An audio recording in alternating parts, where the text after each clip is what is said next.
some boots. And...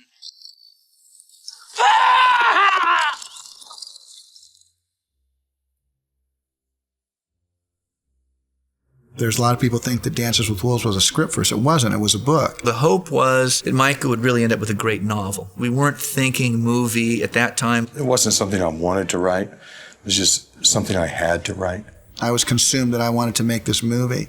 I just wanted to make it. I said, there's no way you can shoot this. You can't do this stuff for $15, $16 million. It was like a whole family out there. Kevin was the father. He was the head of it. I knew we had a great script, and I knew the only person that could really wreck it was me. It asked everything of me that I could offer at the time. They wanted a picture 2 hours and 20 minutes long. It would just be like amputating arms and legs. You never know what's going to catch and what isn't. They said, boy, this could be a hit. I mean, this actually might work. We were nobodies, and we were trying to be somebodies. The whole movie was just a good ride.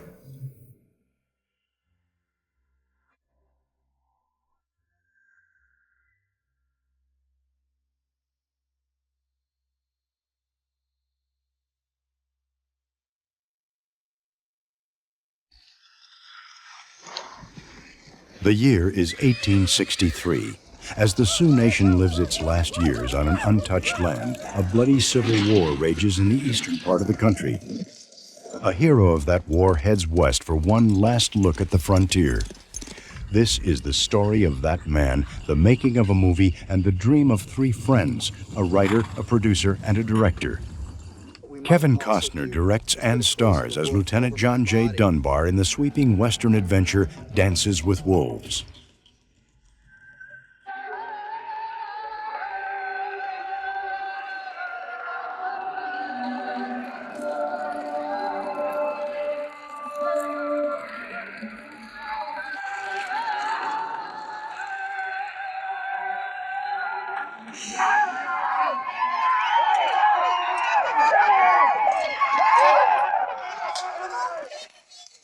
Show me where you're going to go. You come in and you fire, Nick, and you tell the guys to reload, and then you'll move down this way. I don't know why I do the things that I do. It would have been easier to do a little haunted house with three people, kill off two of them, then just follow one around. But I guess it's like the woman you love. You cannot predict the time, and you have to go with that. You can't say, well, this is not a great time. It just happens to you, and this happened to be the movie that I felt like I had some horse sense about. What is it, sir? Looks like a suicide. I think it's the nature of a director to be second-guessed. I didn't know that I had the skill that a lot of people had to do the movie, but I knew the approach I would take to the movie would be probably very different than even somebody with a lot of technical expertise. And action, Scotty!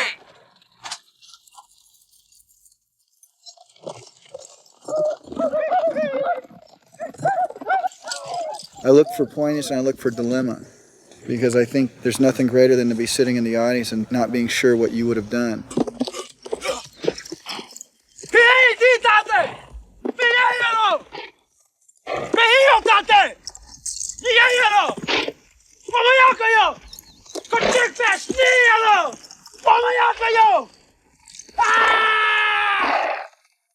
To bring a character to a moment where you're not even sure what you would do while you're eating the popcorn.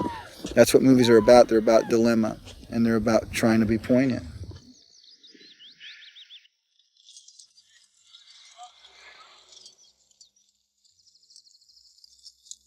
Costner produced the film with his longtime friend and colleague Jim Wilson.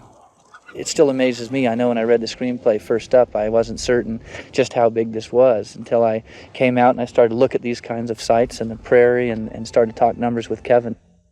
Kevin, from the get-go, wanted as big as could possibly be. Boy, I mean, yeah, starting with livestock, I mean, talk about logistics. Yeah, there are a lot of people who thought we were nuts doing it.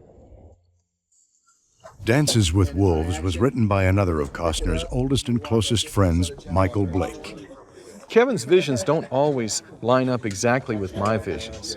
Sometimes I walk out and I look at the way something's being done and I think, gee whiz, I wouldn't do it exactly that way. There's been some times when I thought Kevin was going to fall flat on his face, that he was totally wrong about what he was doing. But he's proved himself right every time. So I don't bet against Kevin Costner. I just don't do it. The three filmmakers met for the first time in 1981. Yeah, the first memory with Kevin is still very vivid. I was casting the first film that I'd ever really worked on, and I happened to raise the money, so I called myself a director, and had helped write this piece with Michael Blake. I had interviewed probably 100, 150 actors for my leading man, and the guy was a prospector, but a modern-day prospector, and everybody came in with big 5-gallon hats and boots, and everything was always wrong. I came back from lunch one day, I was parking my motorcycle out in front, and I saw this guy out of the corner of my eye walking up and down in front of the little theater where we were auditioning actors, and he seemed so intense, and he seemed so real to me. He didn't seem to have an attitude about him like everyone else walked in with. And he walked in, he's looked about 15 years old. But he read, and we knew that he was somebody real special. My guts tell me we could be great together. And I always trust my guts. That's why I'm lousy at cards. I remember Jim had to make this big decision on this movie.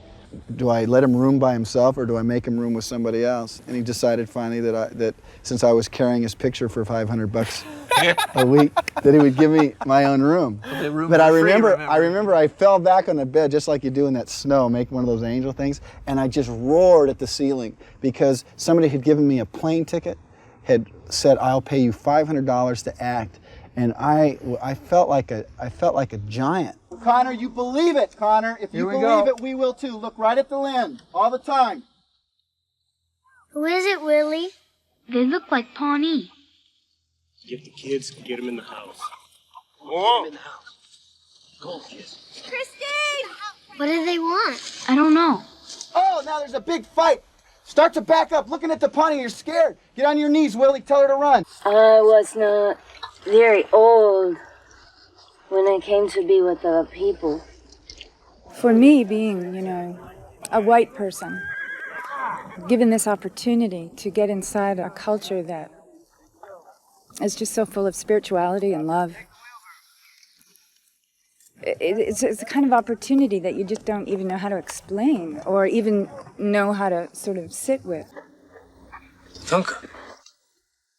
Tanka? Tatanka. Buffalo. Kevin had the strong conviction that it was going to be in Lakota with subtitles. Everybody went, "Oh no, you can't do that. No, where do you think you are in France? Hey, Lena Wertmiller, eat your heart out." But that's not what we had in mind when I read the script. I read the English and the action, which sort of convinced me to go, yeah, I can go along with this. The phone rang, and it was Jim Wilson. And he said, "Would you like to translate a script?" And I said, "I don't know about that because I've never ever seen one." And he said, "Well, do you think you could?" And I said, "Well, I don't know because I'd have to see it first." And he wanted to know if Federal Express came out to the reservation. And I said, "Yeah, we have one." When I came up here, I was kind of surprised because I thought at least, I have one or two that would know the language, but I didn't. They're all different tribes, so nobody could speak my language. Lakota ki tanta hampi. Nihimi cielo. Nihimi cielo. Just had language classes, just, trying to teach them their lines. Cut. Our language is the Lakota language, the Native American tongue. And before coming here, I knew virtually nothing of that. Through this part, I've had to take language courses to understand, which brings me back to wanting to get back into my heritage, my culture, my tribal ways and wisdoms. Every time an animal is taken to help the people live, an offering is made to the spirit of that animal, thanking the spirit of that animal for what this will help and provide. In the Lakota language, there's no word for animal, though. There's no word for animal because we regard them as brothers and sisters.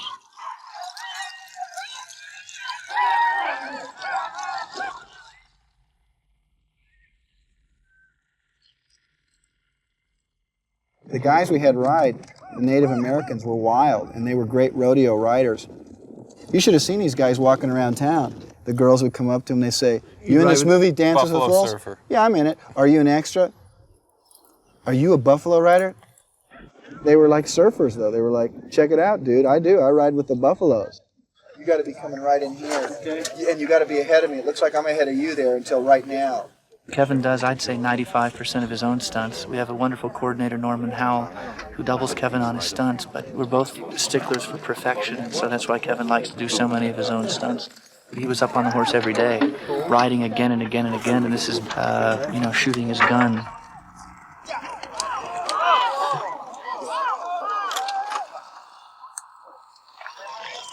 I didn't fall off the horse. I was knocked off the horse. Get that straight. No, verbs are very important. That's a particularly important one. Verb, I was knocked off the horse. Right. I was T-boned off the horse. Well, the great thing about that moment was my stunt guide, who immediately bolted out, and he just said, "How are you? How are you?" I said, "I'm fine." And I said, "Give me your horse." And he looked at me, and he just made the decision to do it. You know, this is a man directing the film. If he wasn't ready, then I would have had to say, "I got to do it, Kevin. I'm sorry," because somebody has to step in and say that. But he was ready. He got back on my horse and got back in there, and he got some of the best stuff.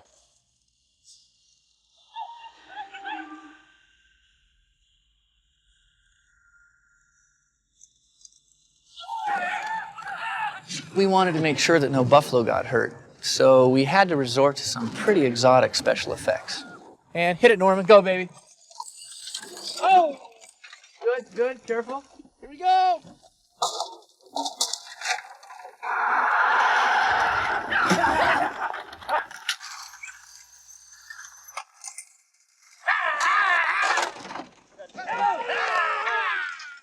Working with animals was really frustrating. There were a lot of problems.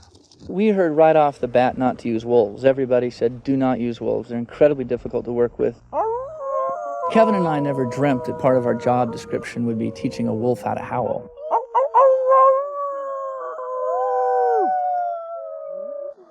On the scale of difficulty, they're one of the two most difficult animals to deal with. I mean, they are wild, wild animals.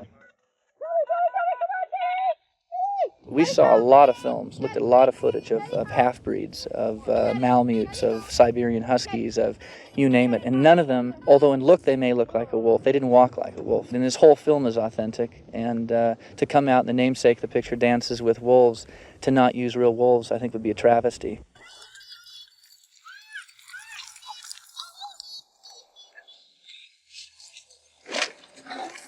Go! Go home, two socks. Bad wolf, bad wolf.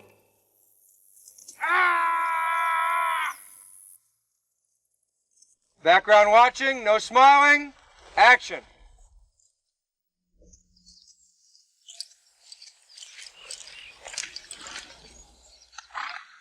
She's hurt. Yeah, she's hurt.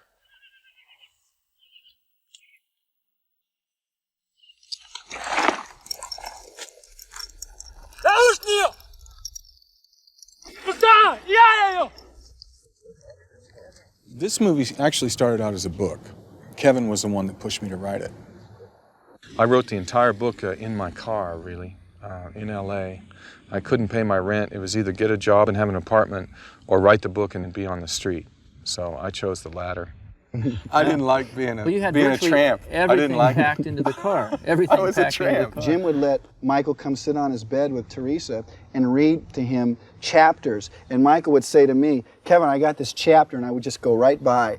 And I think Jim was the one that read it first and was the proponent. I didn't read it for 2 months after it was done. I think it was at least 2 months. It was a doorstop for me. I was washing dishes in a Chinese restaurant. And there's a lot of dishes in a Chinese restaurant. You know, they got a dish for all the horseradish and flower petals and all that. I think that we'd sent you that box full of sleeping bags and stuff like that, and you'd asked me one more time, "Did you read my book?"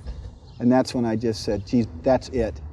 And I went. You poor guy. And I went. You knew there was no escape. I went. I went and I read this thing, and it was the clearest idea for a movie that I had ever read. I made a promise to myself as an actor that I would never shoot the gun more than 6 times.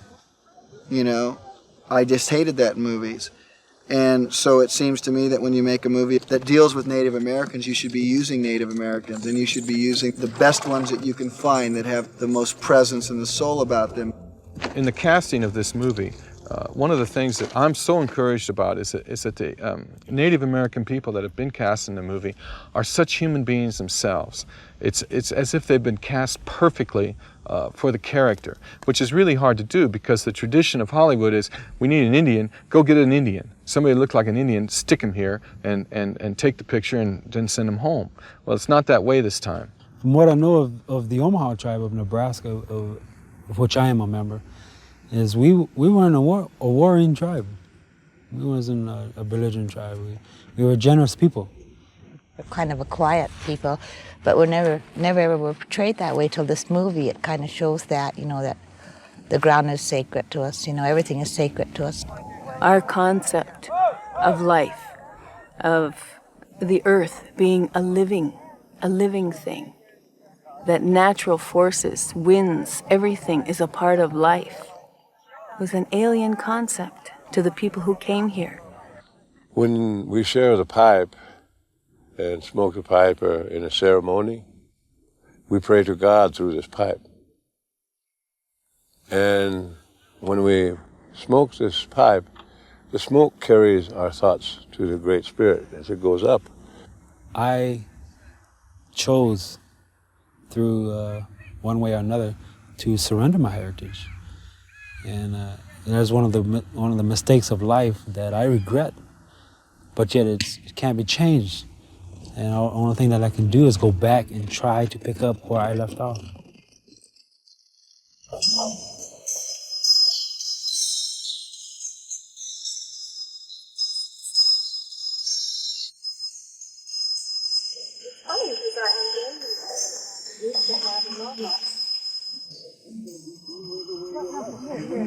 Everybody pay attention. Action.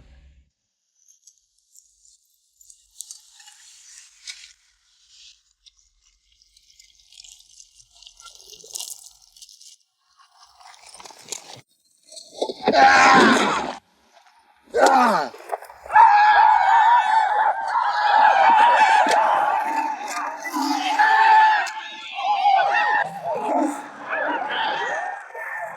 Everybody okay? I mean, what you do is you got to see with the eye and you go, whoom! It's that kind of thing, and it's sound that comes out of you.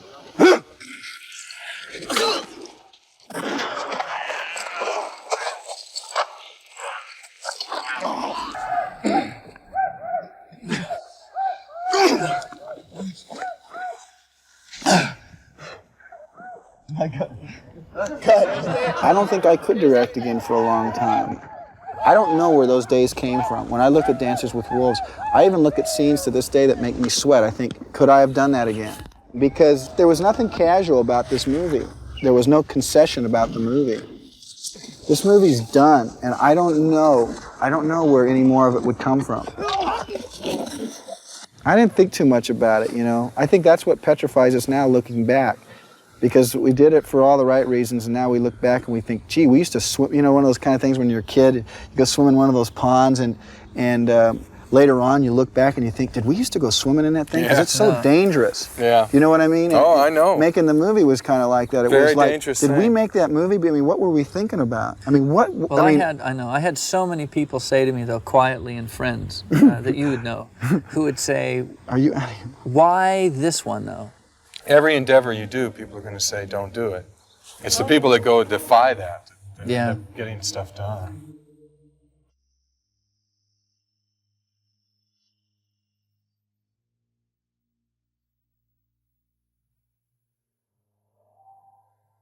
I think that one thing he's struggling with is his aloneness. And what it does is the struggle with that is an opportunity that he doesn't realize at first is an opportunity to meet a whole race of people that begin as his neighbors and end up as people that he's really close to.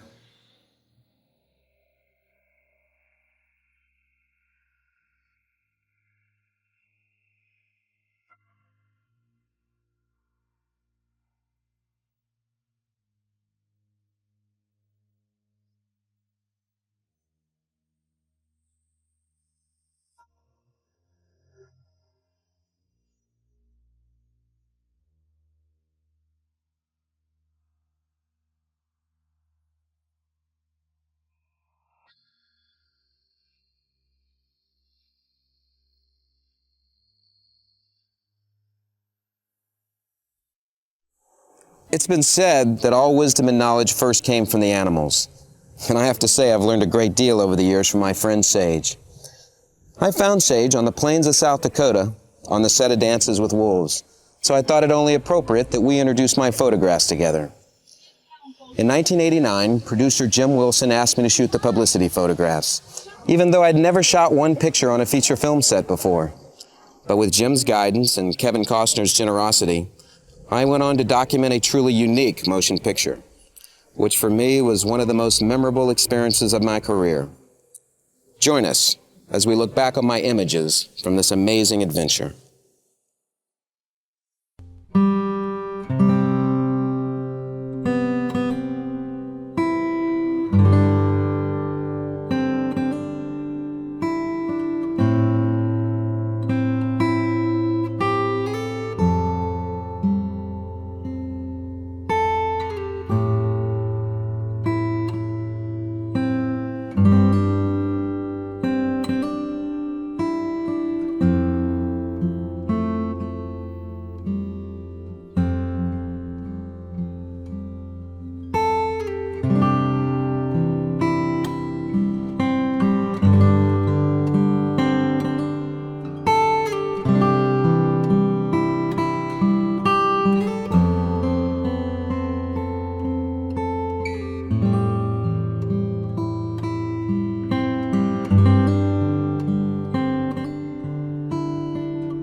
Front. Dress center. Dress right. Dress right. Order. Order. Mighty fine. Mighty fine. Same original positions, Dave, or what? Actually, good morning, Jack. Good morning, man. I think we'll be out of the first shot. Second shot will be on Ray. Ray's dead. Frank's there, and we'll need our two sections adjacent to Ray. And I think for the next shot there will be the route. Almost everybody will be gone. There'll be maybe a few guys in the cornfield and 8 dead Confederates. And I think those are the first 3 shots.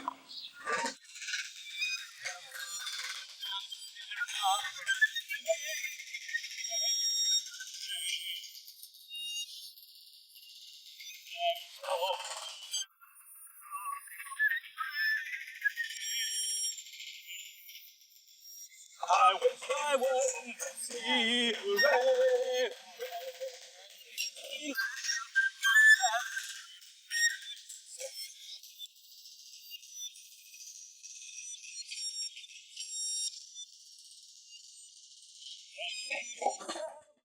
It's up here. We gotta hide this shit up. Yeah, I have to dust you down and double stick it. Yeah, he's gonna be laying down, so we'll get him in that position. Over there and you So am I gonna be laying down when it kind of hits me, or am I gonna be standing? Sounds like you're gonna be laying down. Okay. You see how much you can. Yeah, maybe you need to back up a little bit. Is he all the way up like this, or is he on his elbows? Yeah, no, he's going to be up like that. Okay. Can I go in there? Do that again, one more time. That's right. 30 frames. Yes, sir. Okay, go ahead. 60 cycles. Great. Quiet, guys. Start to come up, and you're looking. Let's give him an eye line. We got to split these cameras. Well, which one do you want to look at first? Doesn't matter. The trouble is, when wires go slack is when you begin to see them. Right, I know. So let him start his roll. So play the hit, play the hit, and then start to roll, because then if the wire shows, we'll have played the hit long enough, okay? Okay. And hold on to the arrow. You want me to start the roll to the right, then come up to the left? Start to roll to the yeah. You can move a little bit like that, and then you play and look at it. Holy shit! And then you start to roll away. And Robbie, if you go with him, as he starts to roll, just put it down, because once you come into that, we'll be dead. Yeah. So what'll save it is if you drop it down. Yeah. And then sneak along. And just put your hand right in it. Robert, I'll stop you. Action. Robbie! Rob! Roll back. No, crawl away. Start to crawl away. Cut. Action. Robbie! Roll on your side. Roll on your side. Go the other way, like you're gonna crawl away. That's it. There you cut. You know what I'm saying? Well, you've got him in a position that it quivers because it just shakes. Kevin, if he's like this, Robbie, you got to shoot from this side of the camera. No. Your hands. Or you can be right next to the camera. Action.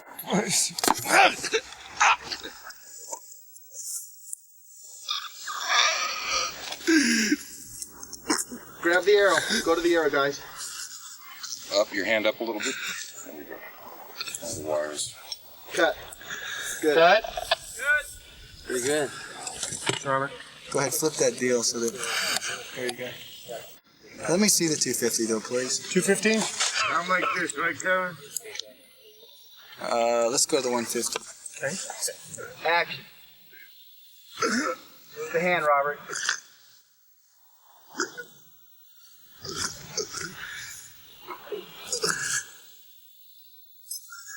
Robbie.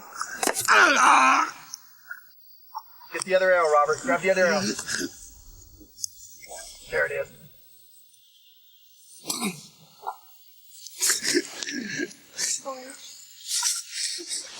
Good me. Easy, Robert. Say the line. Look at me.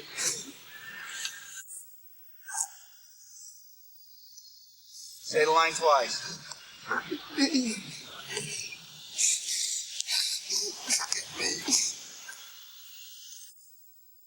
Cut. Good. Cut. That was good. Great. That's all right.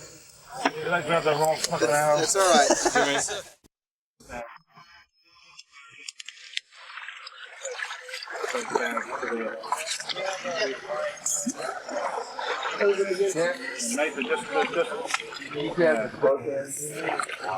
it with the scissors? Just take one step. Turn. Good.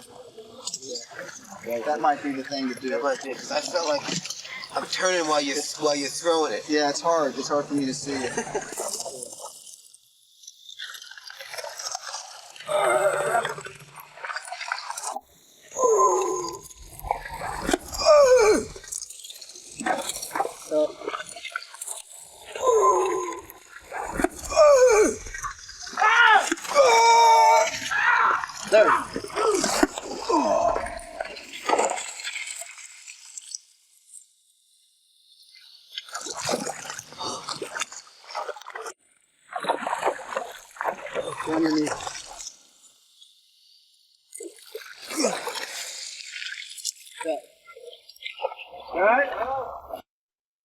We were going to try to start it with him sitting up and then have a leg move and have it fall over.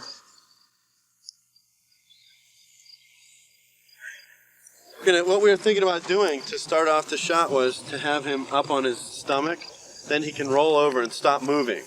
Then you were saying then you would come in with smiles a lot, and then he starts kicking again like he's still alive, and then you shoot him. We haven't put the hero on. Anyway, so why don't we all right. Let me see it from the front right here. Okay, see, no, we have it so that he breathes. Yeah. See, and then, oh, that's good. All right, then the head lifts up. All right, let me see him breathe. All right, just a second now. Now give me your most erratic actions with breathing and head, everything. Do it. That would be good. Just let him down, just like that. That would be excellent. That's excellent from the back. Good from here again, the most erratic. Good, do it again, guys. Now you can get even a little more with the head. Do a little more with the head. Okay, good. Good, that's excellent.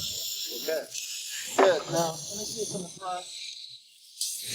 Now also these legs kick too. See that? The leg. Oh yeah. Oh, that's great. Yeah. Excellent. No, that's made happiest thing happening to me today. Now what we're going to test after this is we're going to sit him up. We're going to sit him up on his stomach. Yeah. And then hopefully if we can get a leg to move, he'll roll over. So we can get that last. We haven't tested that yet, but that way if we can get that and then a little kicking, then you can walk in, do your thing with smiles a lot. We think he's dead, and then suddenly he starts moving around again, and then you can. So is he kind of laying on his tummy a little? Well, he'll start on his stomach, and then he'll fall into this position. Okay. Okay. All right. So that's what we're gonna. Let me rock back here. Okay.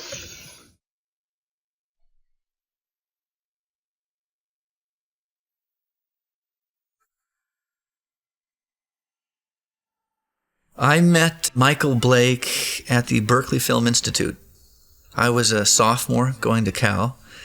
Michael had entered the Film Institute, which is now defunct, I think a couple of years after the two of us graduated, but we were both taking directing, acting, and I think editing classes, and we just hit it off. Michael wrote a screenplay for Jim Wilson called Double Down. They were casting out of Dramalog, and I was working at Raleigh Studios, and I read Dramalog because I didn't have an agent, and so I just had to do everything myself, and I scooted over there for an interview at lunch. And Michael Blake actually happened to be with Jim as he was meeting actors. And Michael and I met outside, and then we just talked a little bit, and then we went inside. I had no idea that he was the writer. And I met Jim, and I read a little bit, and then I had to get back to work because I didn't want to lose my job. And they called either the same day or the next day and said, well, you come back. And I was very excited. And was my first paying job, and I made $500 a week for 4 weeks, so I made $2,000. My guts tell me we could be great together, and I always trust my guts. That's why I'm lousy at cards. We were all trying to accomplish the same thing in the movies.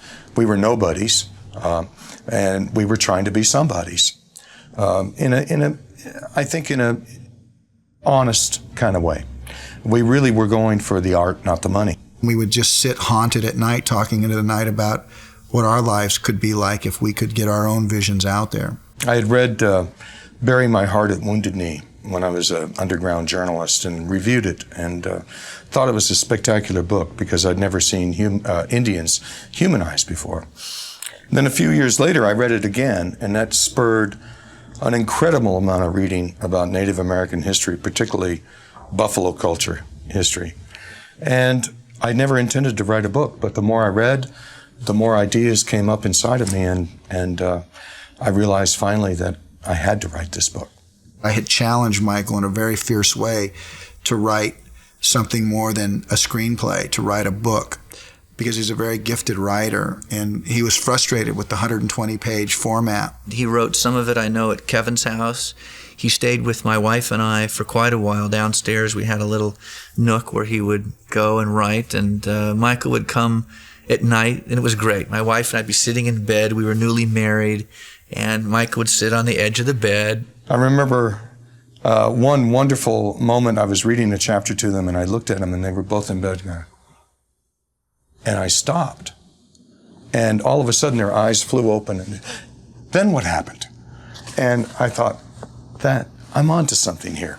It was sitting there, it was about that thick, and so I knew it didn't end on page 120. I knew it ended somewhere else. And I just picked it up and started reading, and I never put it down. I never put it down, and I don't think I was ever as proud of anybody at that moment than I was of Michael. As soon as he finished it, I read it, and I actually said, I've got to own this. I've got to somehow have a piece of this, Michael. So as a producer, I said just that. I'll make you a deal. I'll figure out a way to get this published. I went to New York. I hit the streets, not knowing anything about publishing. Found Michael a publisher. I think the advance was like $7,500. When the novel originally hit the street, it was printed only in paperback. And the publisher perceived it as a romance novel. Not quite a bodice ripper, but definitely in the romantic vein. And they dumped it in airports, 7-Elevens, and so on and so forth. The book actually did very well. They printed 30,000 copies, and I think they sold them all. But as far as they were concerned, they were done with the book. I retained the film rights, paid Mike a little bit of money, and said to Kevin, this is it. I said, I'm going to make this into a movie. And I said, I'll pay you as much as I can pay you, which is all the money I had. And I remember on a napkin for $75,000, we paid for the script. We paid for to get a little secretary, and Jim and I went out and scouted the movie. So we actually did our pre-production for $75,000. I've heard it said that there's many novelists who can't stand apart with this and can't stand apart with that, and who don't know much about how movies flow, and they fall down. They have a very unsuccessful experience. For me, the degree of difficulty of adapting a novel into film is based largely on structure and logistics. I know how to pare down the material because I've had so much experience in the movies. So I'm not conflicted there at all. But the degree of difficulty, as most screenwriters know, doesn't happen during the writing of the screenplay. It happens after you turn it in.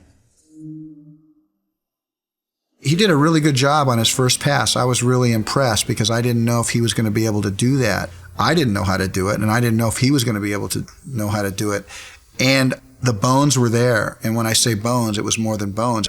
And we began working at that point together just really long. And I sat with him, and I wouldn't let him go out of a room till I was satisfied with the rhythm. I made sure he wrote it, but I wouldn't let him leave till I heard it. I remember sitting out on the grass with him and saying, Kevin, what are you going to do about the language? Or what do you want to do? And he said subtitles. And I said, great. For Dunbar, that was the great part of his journey, was he so wanted to be close to them, but he couldn't communicate with them. And so I think all the humor and all the drama came out of them not being able to communicate. And if we figured out a way for them both to talk English, then we would have lost all that drama. A studio said, we love this. We really do. We've come around. We see it full circle. And the one thing that we want to talk to you about, though, is the language. That maybe we don't need subtitles. That maybe there's another way to do it. And Kevin did say to me, he stood up and just very kindly said, look, we've made a mistake. We thought maybe you did understand this better, and if you'll excuse us, we'll go. If they don't get that part, how are they going to cut my movie? Meaning, if they couldn't understand it intuitively, what was good about it, then how could I possibly let them in the position to edit my movie? So I remember in the midst of getting on my nose, I decided to pile on and say, and by the way, since you're saying no, I was going to want final cut anyway. So I was kind of like really out there. I wasn't trying to be obstinate. It's just I thought, I got to take care of this thing. I thought that we had so much opportunity to present ourselves as human beings. And the aspect that was very exciting is that it was going to be in Indian language, Native American language, First Nations language, whatever terminology. And I was very excited about that. When he said to me that he's going to do the entire thing in Lakota, I said, well, I don't speak it. He says, well, you're going to have to learn, I'm afraid. And I said, oh, well, a challenge is a challenge. We met with every studio. I met with most independents, too. I mean, at a certain point, there was a couple people that would make it for $9 million or $10 million. And I finally had to, I was willing to make the thing for $10 million at one point, and they wanted to go cheaper than that. At a certain point, as bad as I wanted to make the movie, I said to Jim, I can't make it for that. But I could make it for 13. And so I held firm that I was going to make that. And I went around, and none of the studios would make it. So we decided to try to raise our money foreign first. And Jim and I raised about $9 million. On the basis of certain pre-sales, which we were able to get done at the time. Not many, but 3 or 4 key sales. France, Germany, Japan, I think, were the 3 territories which we had sold. And that gave them enough confidence. So the bank stepped up for a fairly important amount of cash. And then Kevin and Jim and everyone else were busy running around here in LA getting studios to come along with us. We were kind of like ready to go, and we needed somebody to help bridge finance. We needed somebody to put cash to let us continue our search for more money, to continue with domestic, trying to find a domestic deal. And Jake said, you know what, I love this project, and I'll advance you $1 million. And I said, well, where does this come from? He said, don't worry about it. It's $1 million toward the good of the film. You just take care of me as we go down the line. I generally get involved not because I do market research and figure out that the world wants to see a movie about Indians or whatever the project may be. I get involved because intuitively and in my gut, I get this enormous visceral reaction to the material. And that thing just completely knocked me out. We went to location. We started to set cast. We had ongoing conversations with Orion Pictures, who ended up purchasing the domestic rights, and a company called Majestic. And Guy East purchased the foreign rights. And so those two coupled together, along with Jake's bridge of $1 million, allowed us to do it. We scouted a lot of different states, and then we started to settle on South Dakota. And the last day we were going to scout, we found both locations and they were on both sides of the state. And I never forget, I found the place where we were going to put Dunbar's little fort when he's out there all by himself. And I ran out there. I just literally ran from the one cut bank down to where maybe the fort could be and up on the hill over there. And we had inadvertently driven down there. And I saw the tracks that it made. And I said, no one can ever drive down here again, because the tracks literally stayed there. We managed to kind of flush them out. And saw that. And in 30 minutes I went, this is where it's going to be. This is where it's going to be. And then we hauled ass. We ran and got in our car because we had to make a flight. We caught the flight. Our feet were completely muddy. And we flew to Rapid City, and we went out and we saw the Indian village where it was going to be. Both of those things came together on that last day. When Hollywood invades little towns and around the world, it's an amazing thing. And I think Pierre, South Dakota had no idea what was about to happen. I mean, I landed by myself the first time, then I'd bring Kevin and location manager and a designer and a director of photography the next time, and then all of a sudden it was a flood of Hollywood. This little bank up in South Dakota was kind of overwhelmed by the amounts of money. We had, hundreds of people on the payroll, and we had hotels booked for months ahead, and we had the reenactors coming in their Civil War stuff, and we had tons of material and equipment and cameras, 120 vehicles. We had 3,000 buffalo we had to shoot. We had helicopters, trucks. And so to pay for all this stuff, tons of money would come into this little bank on Main Street. They'd never seen anything like this before in their life, and probably never since.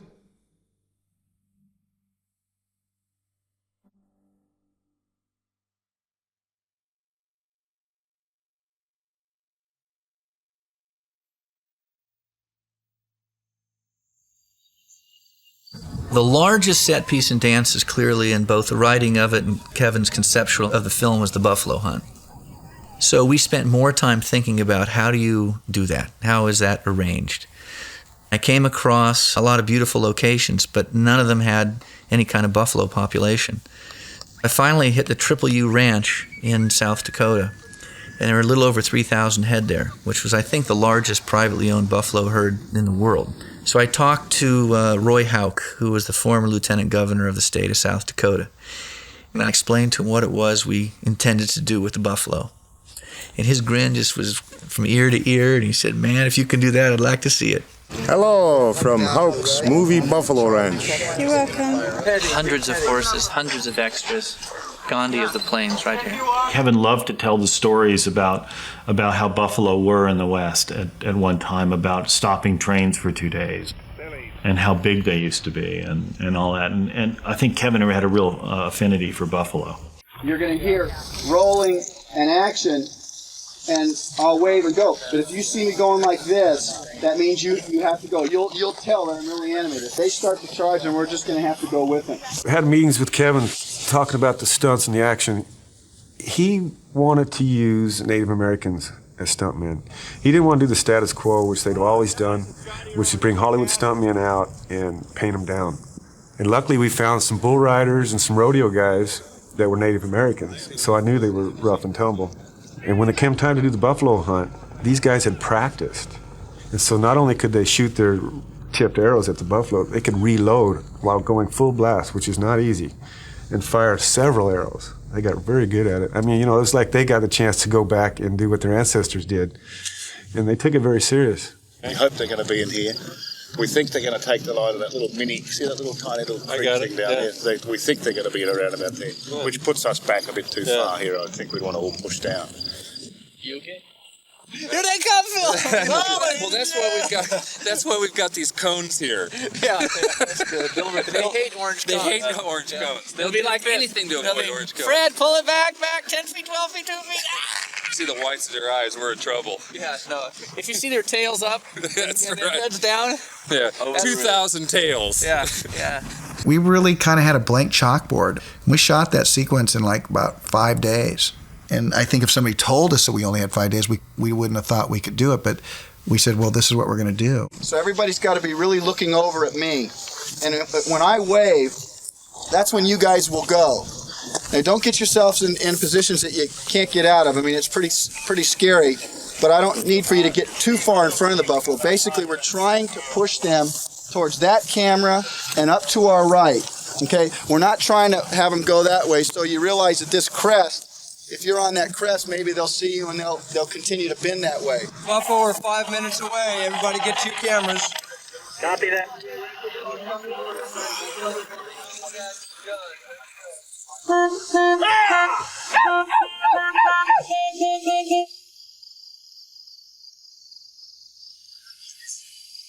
Right up to the point where they were about to roll cameras, we still didn't know if I was going to do it or if Kevin was going to do it. And just before they crested over the rise, Kevin said, I'm going to do it. So he jumped on his horse and he got up on top of the hill and he came down into the shot. All of a sudden, out of nowhere, one of the Indians' horses ran off and ran right in the back of Kevin's horse. Kevin didn't see it coming. That was a little tense, I was down, and when I realized I wasn't really hurt, and I could see the buffalo coming, and I looked off to Norm and Hal, and I just waved him in, and I thought, man, and this was a low-budget movie. I go, there goes our herd. I thought, we're going to lose the shot. I got on the horse, he ran out, and we took off, and we ended up with a couple shots that made the movie. But when you got it all riding on the line, you don't sit there and cry. You just kind of get up and you go. I think we had 9 cameras on it. I know I was on a crane, and there's a classic shot that's used in all the trailers. They use it at the Academy Awards. It's Kevin riding at a gallop, coming up over the rise with a buffalo behind him, and I was on the crane. I did that shot. We had to make sure we had several cameras on him, at least to see that Kevin was in there amongst them.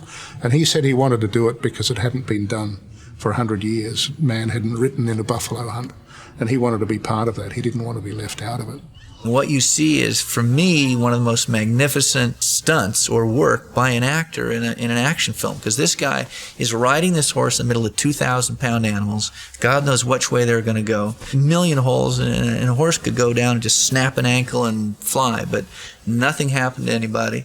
6-7 days later, the dust clears, and we have a magnificent scene. Just clouds of dust and figures moving in and out of the dust. It was incredible stuff. Look at Phil.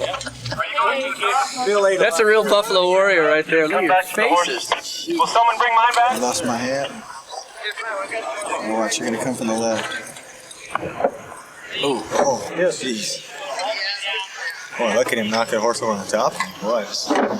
There's a lot of physicality to the movie. I mean, there really is, whether it's Kevin just running into a beam and knocking himself out, to the hand-to-hand combat, to leaping on horses. I mean, it's chock full of it. So Norman had his hands full.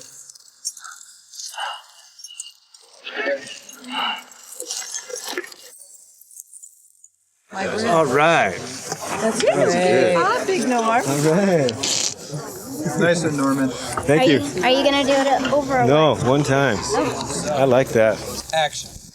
It was easy working with Kevin as a director because if the actor wants to do a stunt and the director doesn't want him to do it, he doesn't do it.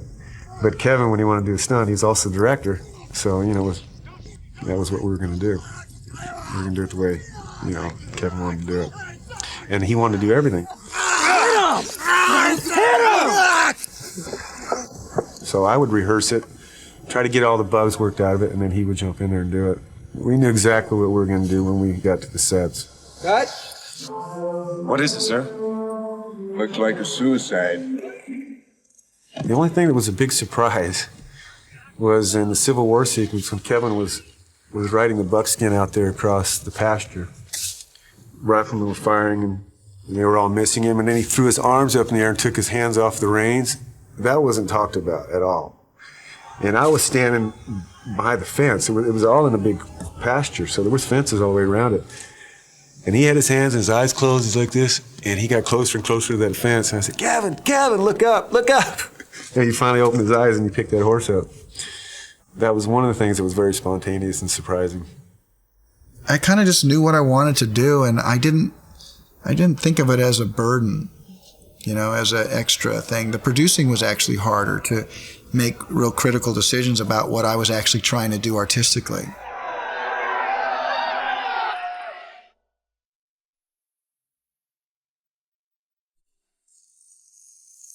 Kevin kept saying we have to have it be as authentic a look. We said from the beginning, you know what? To do this right, we're going to have to just about make everything. We have to build it all. Well, Jeffrey Beecroft can do that in spades. I mean, he goes back, and if he doesn't know it, he studies like few I've ever known. I immediately go to research. I immediately start grabbing all the images I can so that when I meet with the director, I have something to show him and say, does this work for you? We wanted it to be very accurate, but also have a feeling that it was a world that none of us have really seen clearly. I kind of wanted the film to be like a child's view of the West, the first time you ever came out there. And that's what Kevin sees. His character has never been to the West, so it kind of opens up. It's the first time you see an American Indian, the first time you see the buffalo. It must have been an awe-inspiring sight, for people who have only been in a few towns. He'd been in the Civil War, who knows where else he'd been.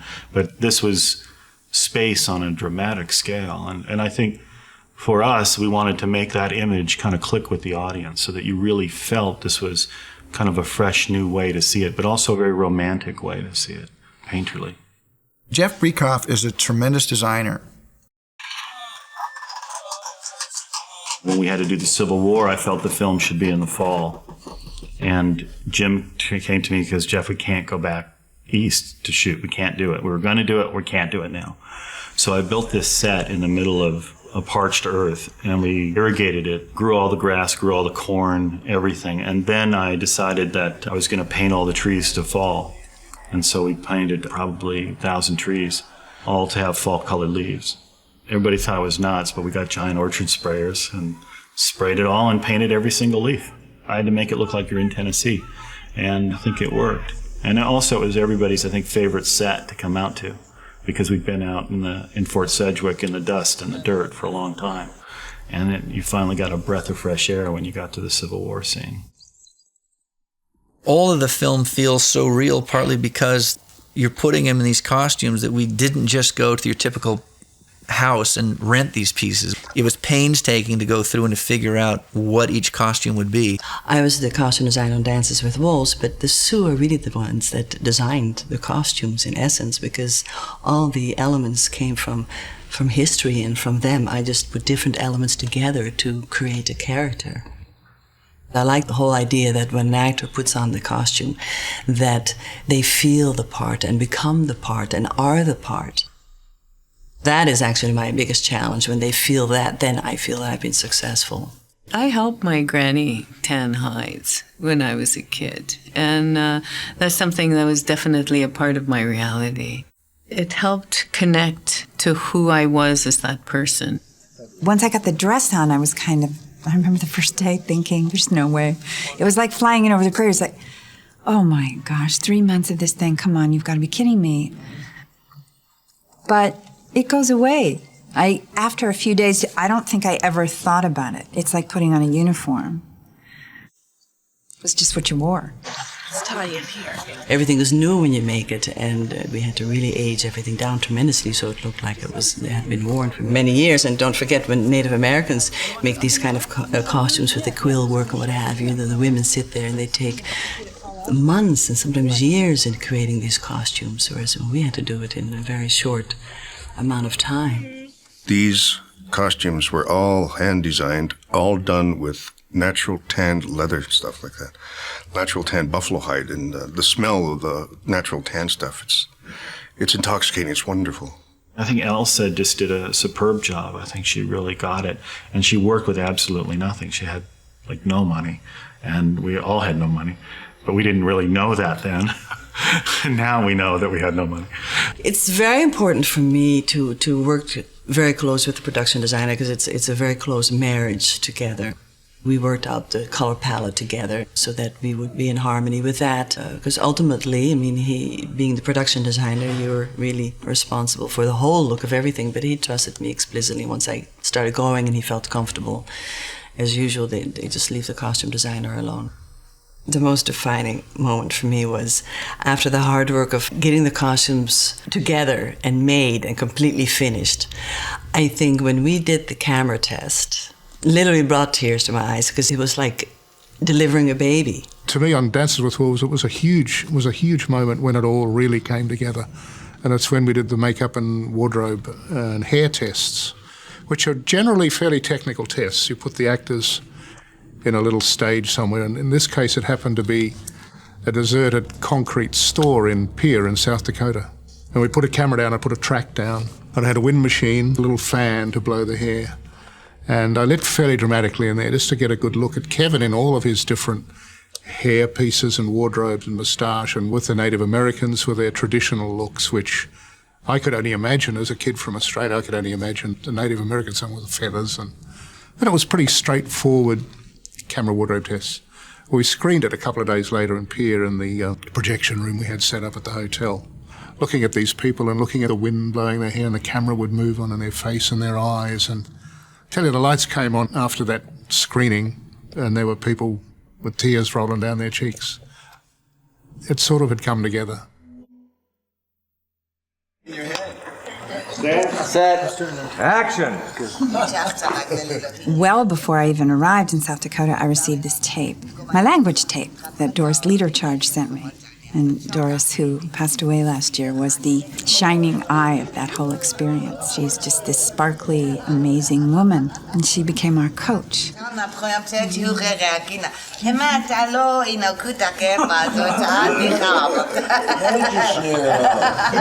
As soon as I heard Lakota spoken very slowly, I knew that I would probably be okay. I kind of understood the sounds. I kind of understood enough of where it was placed.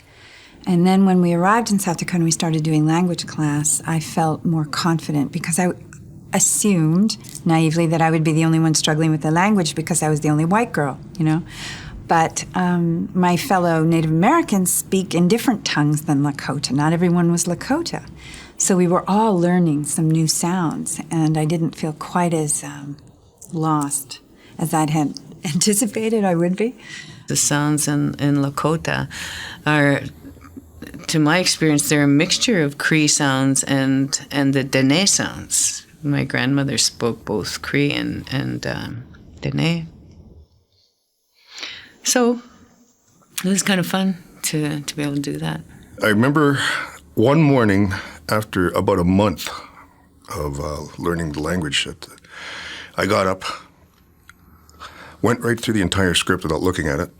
Then the next day, I couldn't remember a damn thing.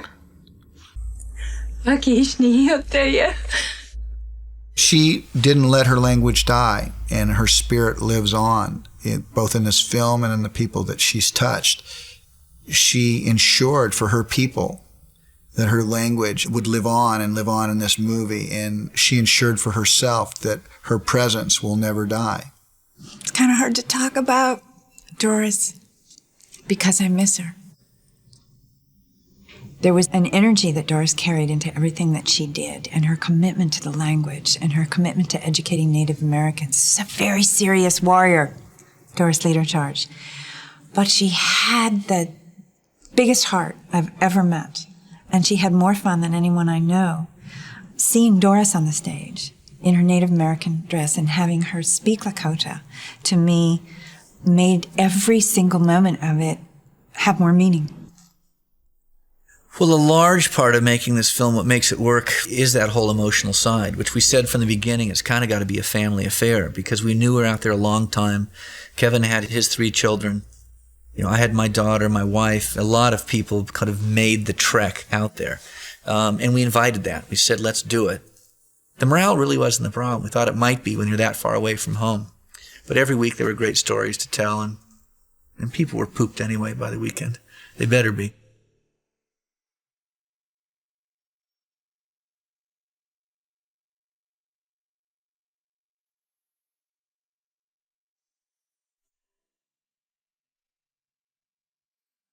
There's no question from day one that we knew the look of the film was coming through, that what we had hoped for with the landscapes that went on forever and the beautiful color and the end of the day and the morning light was all there.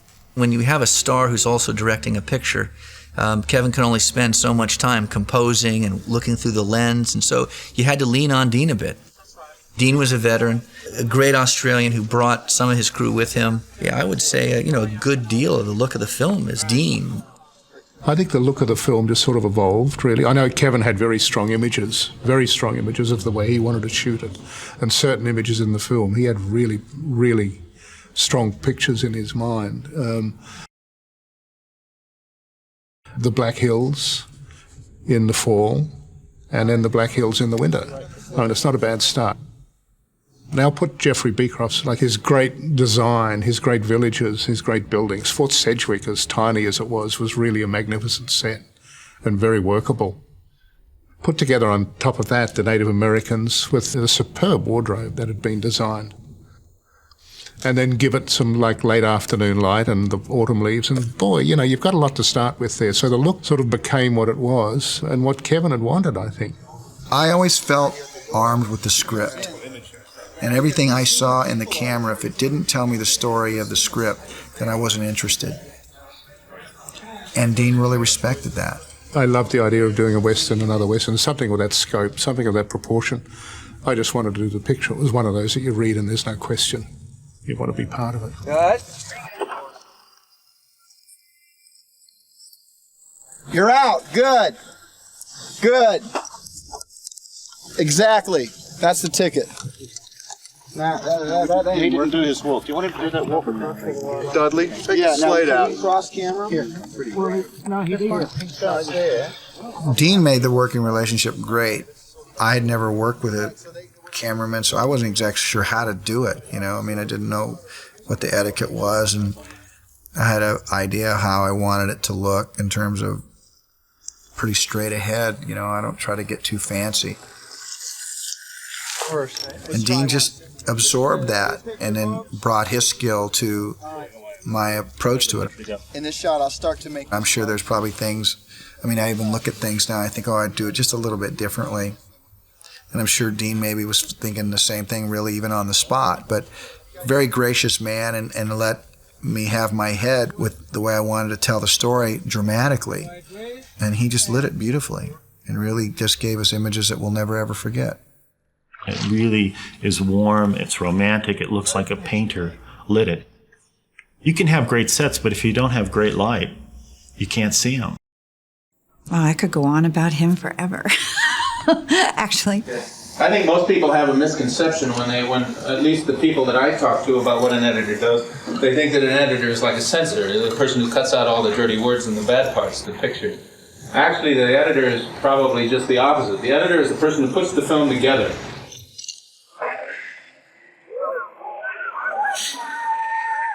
The look of the picture editorially is something that evolved as we went along. Kevin had a definite point of view as far as how he wanted the film to look, but that was mainly expressed through Dean and through the way it was photographed. The thing that is easy about editing is when the director takes on the authority of deciding what the structure of the scene. I mean, a very structured scene is easy to edit, because you know by the very way that the director puts the film together, by the way he films the film, how he wants it cut. Neil cut No Way Out, and I think the very best cut of No Way Out was his cut. And it wasn't a rough cut. It was, I looked at that cut, and the movie didn't end up that way. The movie was successful, but I never thought the movie was as good as what Neil had done. The one nice thing about being an editor, although I feel it's a semi-creative job, there's nothing that an editor does that cannot be changed. Once Kevin gets finished filming the picture, and I get the film all together, he'll come in here and tell me whether he likes what I've done or not, and he'll change it. He can change anything he wants. We'll change it a number of times till we get it to suit him. And then that's called the director's cut. Because this is Kevin's first film. He didn't somehow speak the language that I'm used to in the editing room. I mean, he wouldn't say, like, I want a more in the shot, or I want a over the shoulder or two shot. He would say things to me like, I want the shot to be more beefy. And I, for a while, didn't know what he meant. For a while, it felt like he was trying to motivate me, like he would motivate another actor or something, instead of just telling me what he liked and what he didn't like. But we developed the language, and as a matter of fact, I would go to Jim every now and then and ask him to help me translate Costner, because Jim spoke Costner very well. I took a little while longer for me to catch on, take the time they took.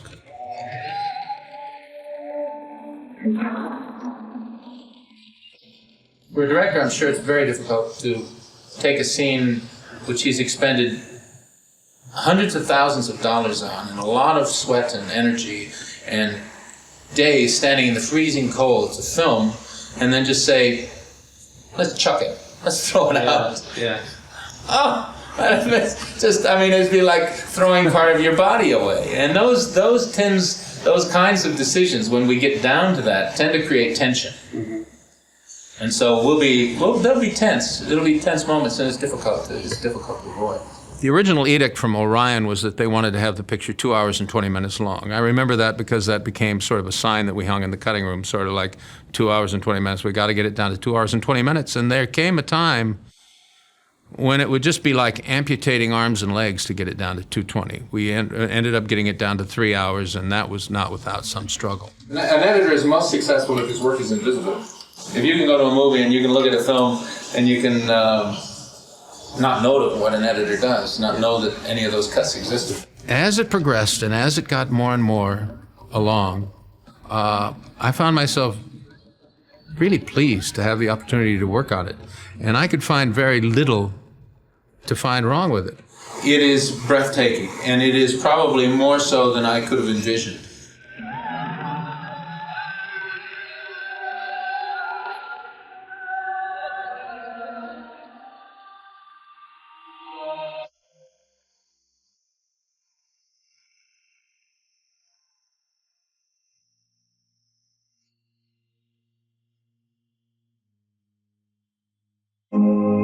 The composer has a good fortune of looking at all these elements that have come into the pie and then seeing them and being able to put the right emphasis on these elements as they actually are. Don't be afraid of letting go right against everything else that's happening. Kevin and I talked about great composers of the day, and we always said, this really seems like John Barry material, let's give it a flyer. So we sent John the script, and John responded right off the bat. He said it would be an honor.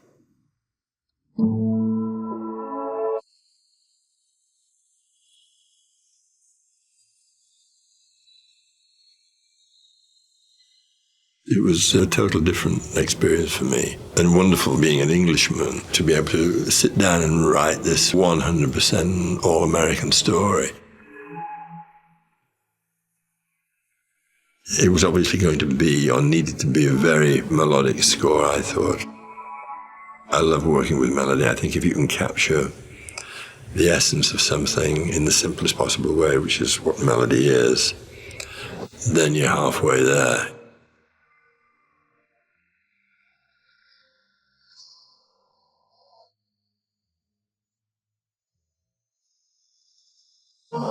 When we choose where the music's going to go, for the most part, I would say 90% of the time, those choices are really very, very clear.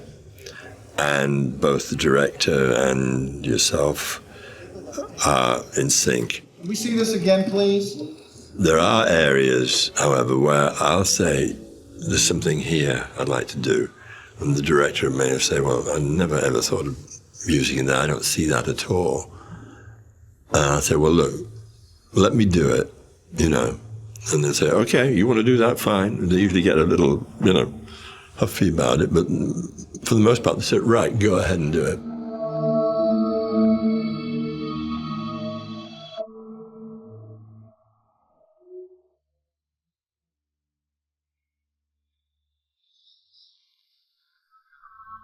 And he brought his tape. And he played us the 8 or 9 cues. And 5 of the cues, I just loved them. And the other 3 cues, I didn't like them as much. And I kind of said so. Well, I didn't realize that John doesn't like to rewrite himself. I mean, he's a true artist. He's a true artist in every sense. But I think I just came at him so naively. But if I'd have looked at him probably in retrospect, smoke must have been coming out his ears. The collaboration with Kevin was fine. Kevin, this was his first directorial job, and he asked a lot of questions, and I explained why I was doing this and why I was doing that. And I think for the most part, it was very easygoing. I basically told John that I wanted a one-man parade. Okay, so we needed more snare drum in a very staccato, legato, viola pace. And you're going to play legato? Legato or legato? You know what legato means, Kev? Soca. It means the cat. Soca. Legato. Legato. The cat. Yeah, well, he understands exactly what I mean. We're not exactly sharing the same vocabulary, but there's this street thing between John and I.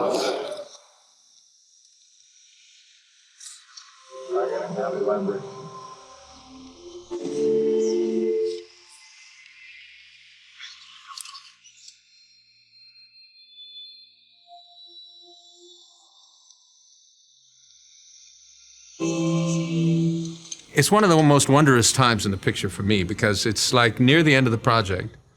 All of the real creative input has been done early on, and you end up getting to the point where you're focused on minutia. You're just moving a cut here and moving a cut there and playing around with it, and to the point where it becomes boring to go to work.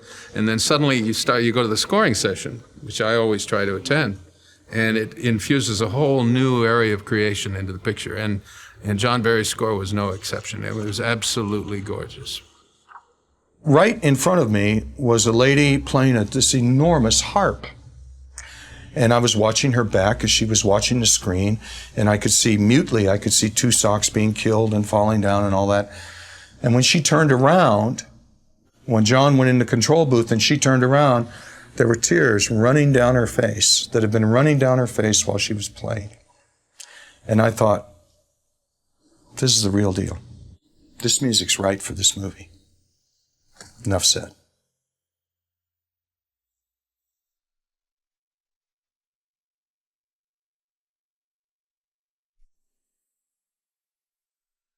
During the shooting of the film, I never contemplated an Oscar. You're just trying to get through the day. I'm just trying to get my money collected from the foreign distributors and get people on set, and keep Kevin healthy, and just be the producer, just chug along. So I'm not kidding you. We finished even the cut of the movie, showed the studio. They had 2 previews. The previews went brilliantly. The scores were high. They said, boy, this could be a hit. I mean, this actually might work. You know, and I heard him. I heard him say this might be a hit, and thank God, I just wanted to get off the hook because we had a loan for, almost $17 million. I needed to get that back before I started feeling good. So I certainly didn't put the Oscar hopes high. And in fact, I think it was a month or 2 after we finished the cut before one person mentioned to me, hey, you know what, this is that good. We did a premiere in Washington, D.C., and we did another one in L.A., and then we did one in Rapid City, South Dakota, at like a sixplex. And South Dakota has traditionally had tremendous problems in racial problems between whites and Indians. When I watched the movie, I was totally transported away, and it was like the lights were coming up, and I said, is it over already? 3 hours, that's a long picture, but it just sailed right through it. The wonderful thing was that after the movie was over, this was in a mall, all the Indian people came out and they spontaneously started to dance. It was new territory, and in a lot of senses I felt like, well, maybe this is really helpful for us as Native storytellers, Native filmmakers, Native artists, that maybe this will be helpful for us as we move forward. My viewing of this film is combined with America's response to it, because every time I saw it was in a public forum, and people were so taken with it that the experience of watching it included many, many, many discussions with people afterwards. People needed to talk, so it became the public's domain rather quickly. Pilama ya me yellow. It's never really been for me a movie to watch. It has too much experience attached to it, and it's really an awesome feeling I get when I watch it. When you see the finished product after the labor of love that you've put into it, you forget anything that may have been difficult or the hard work or whatever. You really do forget it, because then you look at that and you say, wow, there it is all together. They released it in 14 theaters originally, and they knew the film would grow based on word of mouth. But they already had a couple previews where people had come out with glowing reports to say, I would recommend this film to friends. And a big number, a huge percentage said, yeah, I've seen this film and it affected me. And I guess that's the gamble you take that they don't often do, is to platform a film today. So if one has spent 15, 18 making a movie, and another 20, 25 in prints and ads today, you got 40, 45 million resting on a film. You don't just want to put it in 14 theaters. But they knew that they had a film here that played to a pretty wide audience. So it wasn't as if let's just take that gamble and see what happens. If they were fearful, they would have put it in 2,000 theaters right away. The funny thing about Dances was, in this day and time of opening weekends, Dances was never number one, ever. The most it ever made was over Christmas. It made $12 million one week. $12 million, that was it. And it went on to make, 11, 12 years ago, $180 million. So it just played for 50 weeks, and people went to see it and talked about it. It was a really wonderful time.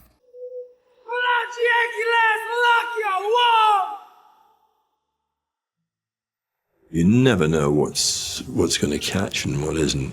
And then when it did open, and then it did get the reviews, and then it did do the business it did, then you kind of know. I was doing a play in Ottawa at the time at the National Arts Centre there, and my wife and I were, she was a stage manager, and we were getting ready to go into rehearsal, and I'm having a cup of tea, standing in front of the television when they announced it. And I didn't believe what I heard. I started freaking out, screaming and yelling. She come running out, "What's the matter? What's the matter?" I said, "Look." By this time it was over, and she said, "What?" And I said, "I've been nominated for an Academy Award." Yeah, sure you did. By the time we got to rehearsal, there was 2 or 3 news crews trying to barge into the rehearsal hall, and it was just nuts from there on in. It was just mayhem. Every time that you get nominated, every time your film gets nominated, it doesn't matter what category. If you had nothing to do with John Barry's score, the fact that John Barry got nominated gives you a sense, I got to be there for this. This is a big moment. Or Dean Summer's cinematography, or Michael Blake's script, or Kevin's acting, or Jim's producing, whatever it is. If you're not, and I wasn't involved direct with any of these things, I'm the money guy, so I don't personally get involved with any of those aspects of it. But nonetheless, it's your baby too.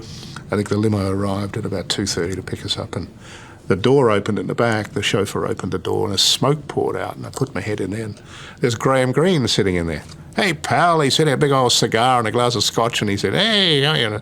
So it was great. We had a good drive to the Academy Awards, so that sort of broke the ice a bit in getting there. I was really happy for everyone that went out there and trusted me and made the movie with me, and they had been recognized, and I just spent my time get as many friends as I could into the building. I thought, wow, I mean, the nomination to me was enough, you know, and I thought, well, if I win the Oscar, I mean, fabulous, but I thought, I felt I already won by just being nominated.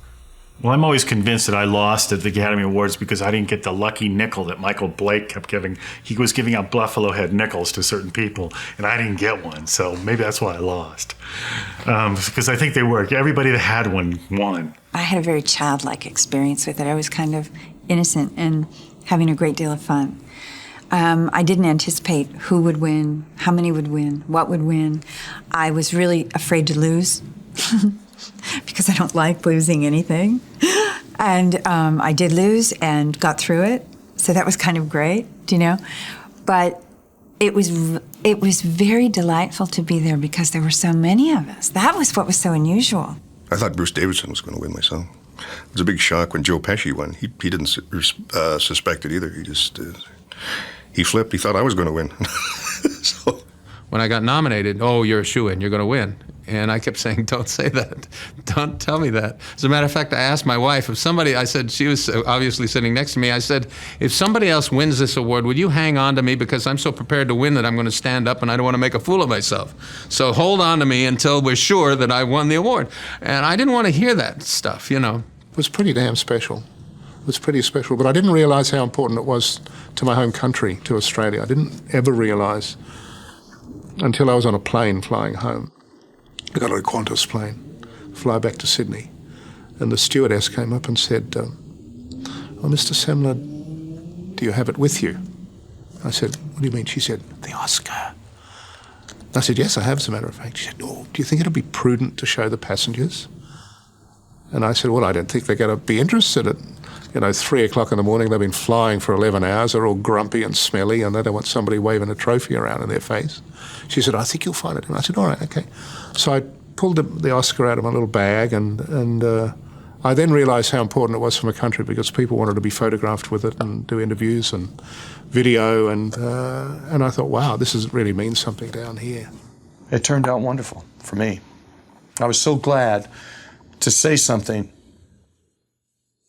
through my speech in Lakota that night. Whether anybody liked my speech or didn't like it, I was so glad that Doris was there, Doris Leader Charge, to say the words in Lakota, because it was in the spirit of how the book was written and how the movie was made, and it spoke to someone besides an American sitting in front of their television set. Showed the whole world, it acknowledged that there's other people, other languages. So I was extremely proud of that. Of course you want Kevin to win, and of course you want Jim to win, but there were many other elements that made it so important to us. And of course they began to win, you know. And you do get a sense that there's a bit of a wave going on. There's a bit of a roller coaster. And when you start to win those key ones, the excitement really starts to bubble up and fever over, because you have a real shot at Best Picture. You're thinking, would I love to win? You betcha. Are you going to win? No guarantees at all. And yes, you'd heard your music repeatedly, but it was a grand evening. So I was just reveling in the fact that there's our little movie that could, in a way, and that people were appreciating it. And you knew Oscar by Oscar, then more people are going to see your film, which is what I wanted. You want as wide an audience to see this again and again. I mean, I felt that strongly about that. So that was the deal. And they finally call your picture out as the winning deal. You're over the moon. I mean, it's just like, what more can you do? You go nuts. So you just try to stumble up the stairs and say a few words and, get the hell out of there. I think it was a director who walked through the door and handed his Oscar over his. So I held an Oscar that night. We had 7 Oscars sitting on the table, and that's pretty good, And then Kevin leaned over because, you want to touch this one, But we had our own party where the press wasn't invited. Maybe I haven't done it right in my life. I just felt that you see the press all night, but then when you go to be with the people that you made the movie with, I really wanted to be with those people, and I didn't want to do any more interviews.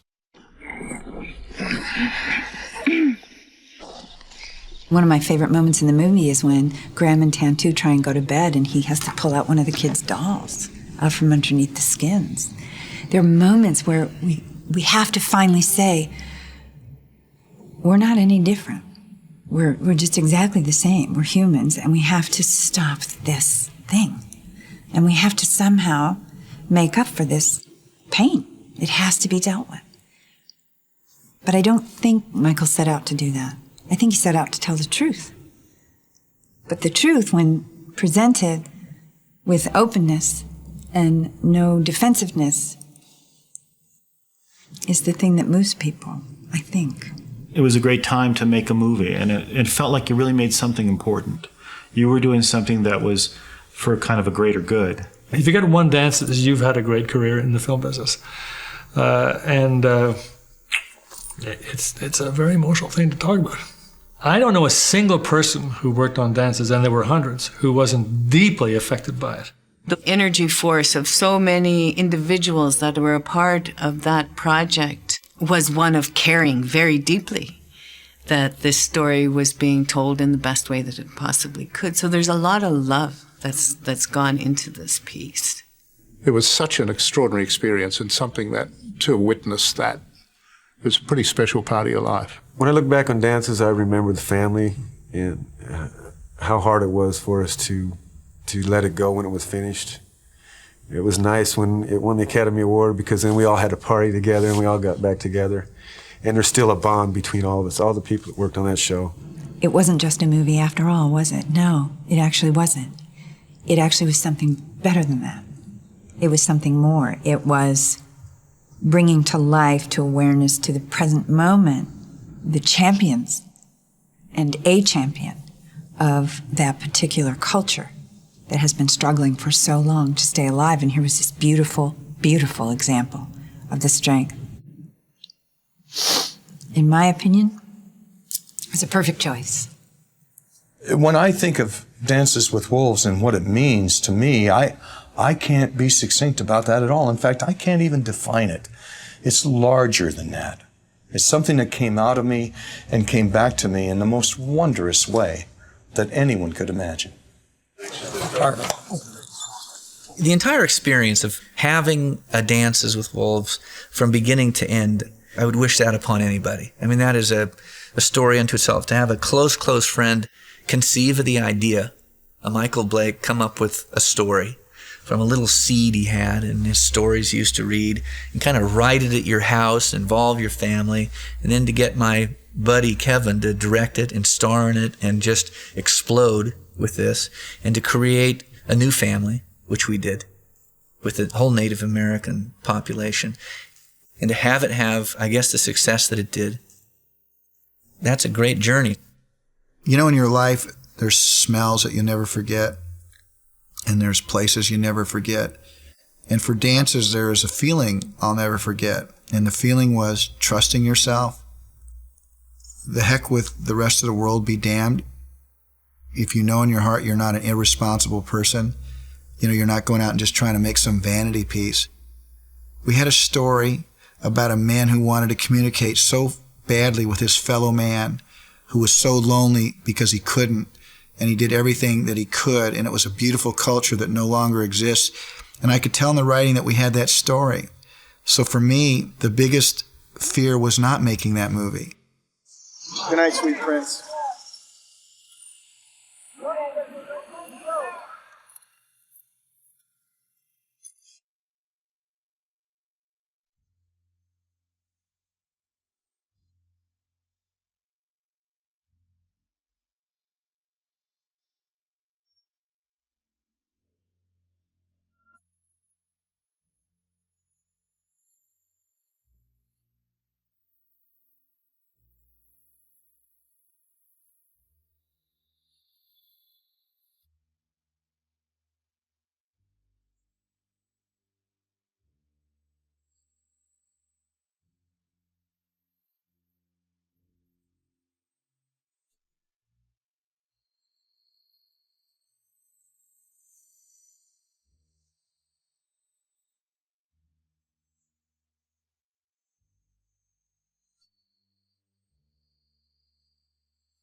I remember talking to one director. He said, on your first day, remember, anybody can put the camera down once. He said, but you got to figure out where you're going to put your second shot so that you look like you know what the hell you're doing. I knew we were going to shoot this scene, and so I said, okay, we're going to kind of go this way and set up the dolly track, and all of a sudden, boom, it started happening. The grip started setting up the dolly track. The DP, Dean Simler, said, do it right. And I was a stage manager, so I used to do that kind of stuff, and so suddenly it started to go up. I was a little cocky, I walked off and went, wow, this is pretty good. You say put it here, they put it there. No wonder everybody thinks they can do it, huh? Yeah. I came back, and now they had the camera up, and the actor started to walk through, and the shot wasn't right. Every time I looked at it, it just didn't feel right. And I thought, oh my God, this is my first shot, and everybody's looking at me, and this doesn't feel right. Cut. Come on. We had a date anyway. I thought, what am I going to do here? I not only don't even get to put the camera at the second spot of the day to show everybody I know what I'm doing, I've got the camera in the wrong place. And I debated about it. Well, just go with it. What the hell? And something in me snapped and said, you're directing. And I said, this isn't right. I'm wrong. I'm sorry, you guys. Let's have it run the other way. And everybody looked at me for a second, and then they did it.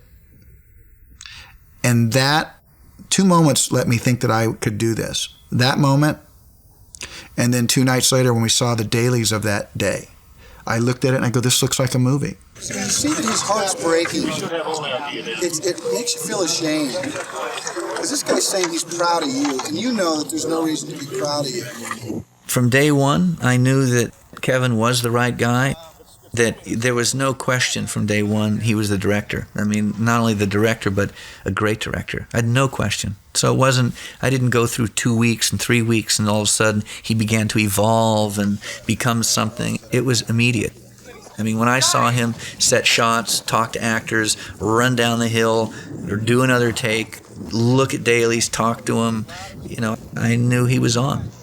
I had a doubt prior to it. I don't know until all of a sudden he starts delivering. But after day one, I said, all right, it's going to be a lot of days, and it's going to be tough work. But I thought from the beginning, this guy's actually got it. You got to roll this way, okay? You got to get this way. And this turns into the crawl. Robert. This turns into the crawl, and then it turns into the knee. He always encouraged the behavior to be as completely honest and in the moment as possible. There was never an assumption, oh, an Indian woman back then wouldn't do that. There was never that. And I really appreciate it. because you can play modesty without acting at, being repressed. Why are you not married?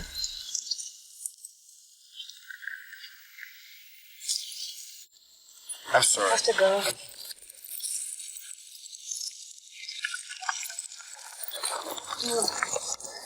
Kevin was very clear as a director, particularly about Stands with the Fist. He had very specific ideas about her, which I totally appreciate because it gave me some boundaries as well as some wide open spaces. But to play that relationship with him when he was also directing was actually kind of sweet, because for me it allowed me to watch him be this, really fantastic leader. And that fit perfectly well with the soldier that I was supposed to be admiring.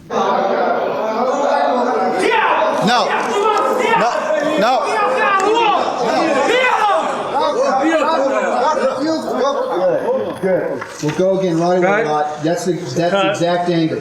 Still, those eyes right there. Okay, those eyes. When I say action, half a beat there, and not real quick with the eyes. Just a little bit of a look around, a little bit slower, and you feel it. You feel it bubbling up in you. You look around, you see the argument going awry. Okay, here we go.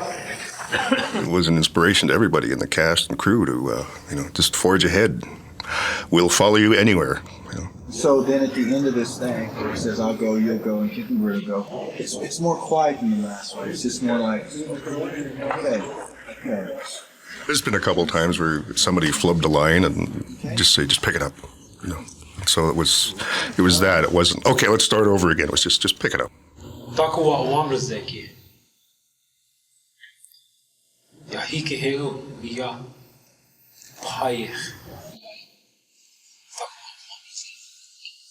What Kevin really did in Dances with Wolves as a big-time movie actor that I thought was truly great is that he gave himself up for the story. He made himself a human maypole around which all the action was revolving. Kevin had his wonderful moments, but he was very, very generous with the story and his fellow actors, inviting them in to inhabit this story fully. And I think it has a great deal to do with the success of the movie. And when you see him look for help, it's like, you sissy. She's been handling him for years. That's right, Floyd. That's right. Kevin, I thought, was great as a director because of his experience as an actor, and he knows what you're going through, and he knows how to explain things to you, to communicate what it is that he needs as a director. So it was great. It was just smooth, Is Gene lined up with Tim? Or are we just on his start mark? I think I had Tim pretty much clean there. Let's put Tim on his start mark. He was generally very clear. He knew exactly what he wanted. He had a vision. He knew shots. He may not have known what lens to shoot them on, and maybe I didn't know what lens to shoot them on at that stage, and a lot of the time it was trial and error. What do you think? Go tighter? I'd punch it 100. Yeah, definitely. Go tighter. We put lenses on the camera, and we moved the camera around until it looked exactly right. Good, Chooch. Get out, Chooch. Get out. I'd come back after the take with Kevin at the monitor, and we'd look, and Jim was generally there as well. And they discussed the shot, and Kevin would say, I'm going to do one more. He wouldn't say why. He'd go back and do a variation on a performance. Okay, right away. One more. Kevin always took the time. I mean, he amazed me how he was able to balance so well directing it and acting in it. And he was never short-tempered. He always took the time, took a personal interest. I mean, I was quite in awe with it because I had never worked with a director, I don't recall, that actually did both. Got a real close-up of me directing. I don't even know what to say. You guys get water. It's hard sometimes to take him out of the picture when he's in the character and say, Kevin, well, why don't we look over here? This might be better. They set up this whole scene over here. Why don't we go look at that? Because he's so involved in the acting as well. But it's a blessing because he's so totally involved. And you're looking up. And you're looking down. Just a second. You're looking up and you're looking down. That's exactly the way to do it. When you feel that impact, it's, oh! Okay? Yes. It took us 108 days to shoot it. Okay, the average movie is about 60 days at that time. So, I mean, we're out there 46 more days. That's a long time to be away from home. And this actor is directing. And so I know there was doubts flowing through everybody. But about the fourth week before we finished the film, our editor pieced some stuff together and brought it to dailies as a presentation, about 6 minutes of film. We actually have that piece that he played for the crew, and it was only represented like the first 30 days of filming, not even the last 60. Just hear that you've been decorated. Yes, sir. And they sent you here to be posted. Actually, sir, I'm here at my own request. Really? Why? I've always wanted to see the frontier. Do you want to see the frontier? Yes, sir. Before it's gone. When the lights came up, there were tears in the eyes of everybody in the room, especially the Native Americans, because no one had really known what they were working on. And he had just cut together 6 minutes of footage. And it was what the crew saw before anybody, anywhere, any studio, anywhere had seen anything. I kind of follow my own heart about how I feel about things, and no one can ever take that night away from me, whether the picture went on to be successful or not. The very last shot that we shot was Kevin riding to tell the tribe that the buffalo were coming. It's kind of a night shot, and it's like ghostly. He kind of rides out on the horse in the middle of the prairie. That was the last thing we shot. And it was so cold that we were all hiding in vans. We couldn't even get out. And he was out there still with his thing, you know, no coat. Didn't even faze him. It's okay. Hey again, Doug. That's a wrap! Hey! Look at the cat. Shot of the cat? I'm gonna be as hard on the studio as I was on these people. If you're gonna be a bully, you gotta be a bully to everybody. All right! When we wrapped and we called it a day, I just took Kevin on that last shot and I ran up to him and just gave him a huge hug, and he cried too. And it was, we knew we had spent it all. Right there. Did you all make this? Did you kids all make this? Yeah. You guys have been great in this movie, and I hope that you see yourself in this movie, and I hope you remember it, and I hope it's as good as you want it to be. Yes. In a wild and unknown land, she taught him the language of a noble people. With courage and passion, their love grows stronger. My place is with you. But with the threat of a hostile world, it may never survive. I'll catch up. I'll catch up.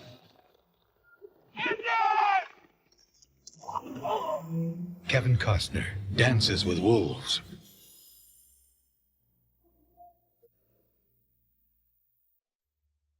Dances with Wolves, nominated for 12 Academy Awards, including Best Actor and Best Director, Kevin Costner. Best Supporting Actress, Best Supporting Actor.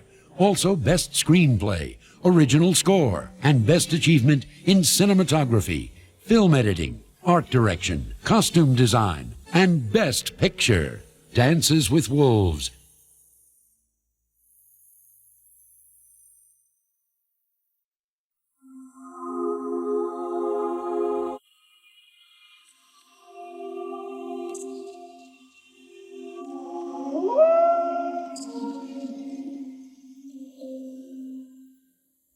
Just hear that you've been decorated, and they sent you here to be posted.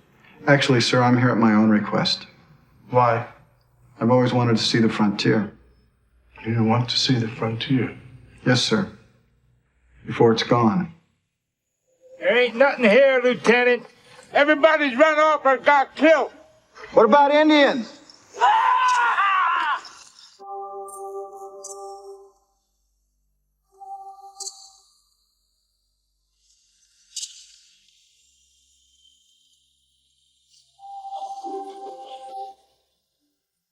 Buffalo.